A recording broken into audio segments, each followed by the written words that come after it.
家里菜板经常发霉怎么办？千万别用洗洁精，教你一个清洗小技巧，久放也不发霉。大家好，欢迎来到小明家魔法。做饭时经常要用到菜板，蔬菜、生肉、新鲜鱼类各类食材都会汇集在一片小小的菜板上，时间久了也为细菌营造了理想的生存环境。特别是木质切菜板，为各类病原提供了完美栖息地，发霉的地方可摇身一变成为细菌为舞台。定时清洗菜板非常关键，今天要分享给小伙伴们菜板的小方法。菜板安放在水槽中，用水使菜板表面充分湿润，保持菜板在水池的平放位置，倒入较多食盐，拿起一个百洁布，用其较为粗糙的一面清洗菜板。食盐有消毒杀菌的功能，同时盐粒的粗糙程度可以提升清洁时的摩擦力，能很好的清除菜板表面及划痕内的污垢。菜板表面完全擦拭后，再撒入一些小苏打。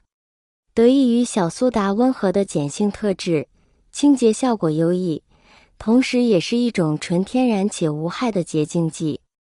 我们接着使用百洁布浸湿小苏打，再对菜板进行一次清洗。清洁好，我们可以往菜板上倒一些白醋，它能有效去除菜板上的异味，还能软化霉斑和霉点，使其更加柔软。我们可以继续使用百洁布进行清洁，这样一些顽固的污迹就能被彻底消除了。我们把菜板的每个角落都工整地擦洗了，并用流水将表面的污垢全面冲刷掉。你会看到菜板已经大幅度地变得更洁净了。烧壶沸水，全面冲刷整个菜板。沸水不仅有助于全面杀菌消毒，而且甚至可以迅速被蒸发，让菜板更快地烘干。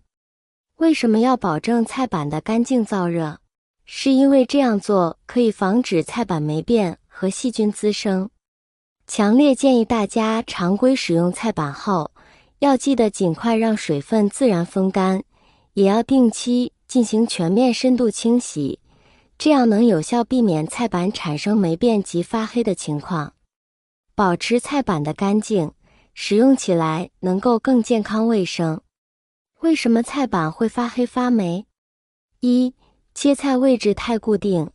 通常在使用砧板的时候，很多人都是在比较固定的位置切菜，会导致这个位置被菜刀砍掉后留下越来越严重的痕迹。时间长了，不仅会发霉变黑，还会掉渣，肉料的汁液直接渗入缝隙也会发霉。二、砧板质量不好。许多人最初选择木质材料，尽管它易于使用，但是一些便宜的砧板质量很差。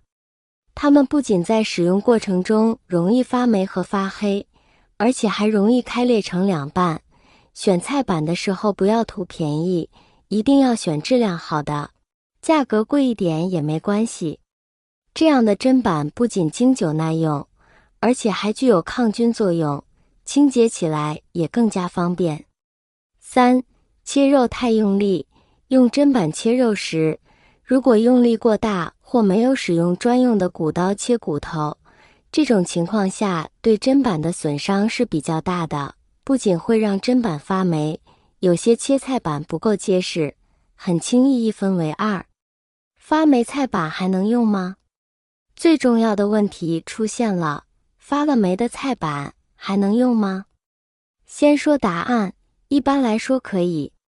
其实除了菜板，我们生活中几乎处处有霉菌。极少量的霉菌或霉菌的孢子，可以理解为霉菌的蛋会随着呼吸、吃喝进入人体。免疫系统对真菌的抵抗能力比较强，偶尔遇上少量真菌入侵，只要不是免疫功能障碍，或者遇上高致病性真菌，都很少因此生病。使用菜板前后都冲洗一下，随着菜板沾到食物上的霉菌是很少的，通常不会有啥问题。更何况很多在菜板上切过的食物，还要经过高温煎炒煮炖，需要准备一块生姜。